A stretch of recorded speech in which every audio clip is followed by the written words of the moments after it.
Okay, as promised, we're back again today doing factoring.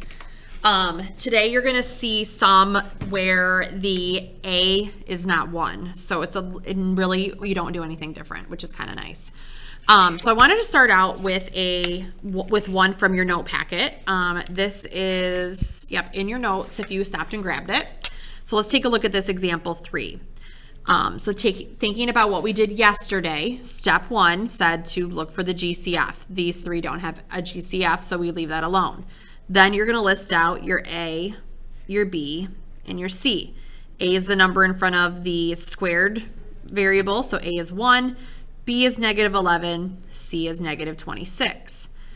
Once you've listed out your A, your B, and your C, get rid of that marker, then you need to find your numbers. So we do A times C, 1 times -26 is -26, and then B is -11. And we are trying to find 2 numbers that multiply to get -26, and those same 2 numbers need to add to get -11. This is usually the hardest part. So how can I get a 26 or a -26? In order to get a negative number, one has to be positive, one has to be negative. And if I have a negative and a positive number and they have to add to get a negative, that means the bigger number has to be negative. So you need to ask yourself, how in the world can you even get a 26 though? You can do 1 times 26, 2 times 13, and that's it. So if you think about these ones, is there any way with a 1 and a 26 to add or subtract them to get an 11? The answer is no. With a 2 and a 13, there is though.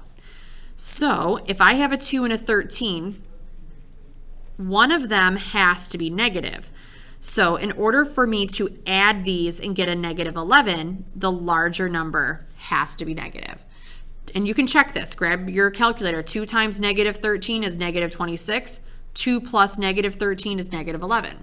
So these are your 2 numbers. So we're going to go to our original and we're going to replace the middle term just like we did yesterday. So we have k squared plus 2k minus 13k minus 26. Cut it in half. Do your GCFs. The GCF between these 2 is a k, and you're left with k plus 2. The GCF between these 2 is a 13, but remember, keep that sign out in front, so it's a -13. Divide by -13. -13k divided by -13 is just k. -26 divided by -13 is a positive 2, which is good because now my parentheses match. I bring down the k plus 2, and then my GCFs, I have k minus 13. And there's your answer. So if you have a negative number for A times C, remember one has to be positive, one has to be negative. So there's a little warm up for you. Today what you're going to see are problems like this. A little bit different, but the only difference is that now you have a number out in front. You're going to follow the same exact steps though, which is kind of nice. Nothing changes from yesterday. So for example 3, we take a look. 8m squared plus 11m plus 3. They do not have a GCF other than 1. So then you list out your A, your B, and your C. A is 8, B is 11, C is 3.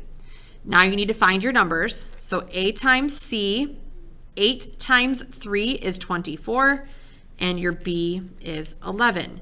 So now we are trying to find 2 numbers that multiply to get 24, and those same 2 numbers need to add to get 11. So to get a 24, you can do 1 times 24, 2 times 12, 3 times 8, 4 times 6. So of these groups, how can you get an 11? 3 and the 8. 3 times 8 is 24. 3 plus 8 is 11. So now we're going to rewrite it, replacing that middle term. So we have 8m squared plus 3m plus 8m plus 3. So I just rewrote this using my numbers for my middle term. Then I cut it in half. Between these 2, their GCF, the 8 and 3 would be a 1. Leave that, you don't have to write that. M squared and M would be an M. So I divide everything by M, and all that happens is this M will disappear, but this M will go down in an exponent, so you get 8M plus 3. Between these two, the GCF actually between these two would be a positive 1. So you do need to write a 1 in this case. And then if you divide everything by 1, you just are left with 8M plus 3. So parentheses are the same. And then take your GCFs.